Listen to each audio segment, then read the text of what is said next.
আচ্ছা, এখানে একটা প্লেট আছে, প্লেটের উপরে জল আছে। আমি তোমাকে বলছি, জলে আঙুল না ডুবিয়ে পয়সাটা তোলো তো দেখি। জলে তো হাত ডুবছেই, আঙুল ডুবছে তো, পারছি না। তাহলে জলে ডুবছে। তাহলে আঙুল ডুবছে, আঙুল কিন্তু জলে ডুববে না।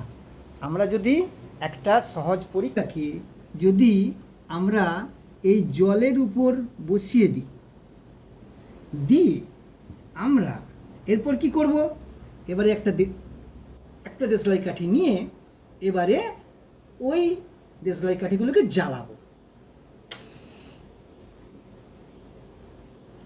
এবং সঙ্গে সঙ্গে এটা ঢেকে দেবো।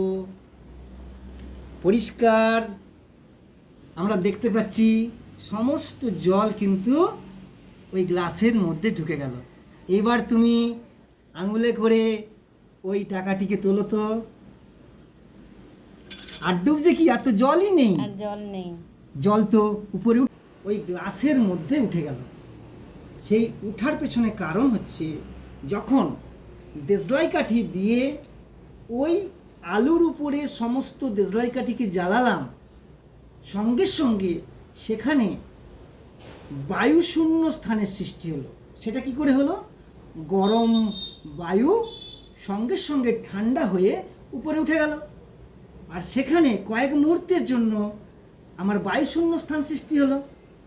এবার সঙ্গে সঙ্গে আমরা যদি গ্লাসটা ঢেকে দিই, সেই বায়ুশূন্য স্থানে বাইরে থেকে বায়ু ওই গ্লাসের মধ্যে ঢোকার চেষ্টা করবে। এখন বায়ু ওই দিকে ওই জলের ভিতর দিয়ে ঢুকতে পারবে না, তাই বায়ু জলকে চেপে ওই গ্লাসের মধ্যে ঢুকিয়ে দেবে, এবং তার ফলেই এই প্লেটের যে জল সঙ্গে সঙ্গে গ্লাসের মধ্যে উঠে গেছে, এবং তার ফলেই তুমি কয়েনটিকে আঙুল না ডুবিয়ে